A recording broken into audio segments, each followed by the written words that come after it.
Cristiano Ronaldo criticized Man United and Erik in an explosive interview with Piers Morgan, saying he feels betrayed.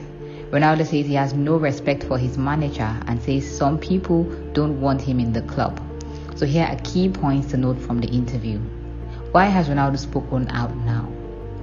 There is something ironic about the timing of Cristiano Ronaldo's explosive interview with Piers Morgan, given the news about the 37-year-old's disgruntlement came just a matter of hours after Manchester United's new youngster, Alejandro Garnacho, had announced himself in the Premier League with a wonderful last-minute winner at Fulham. Will Ronaldo play for Man United again? United are next in action when they take on Burnley in the Carabao Cup 4th round on December 20, before facing Nottingham Forest at home on Boxing Day and travelling to Wolves on New Year's Eve. The January transfer window will then open and the possibility of Ronaldo leaving the club without putting on the shirt again is on the table. What are his alternatives?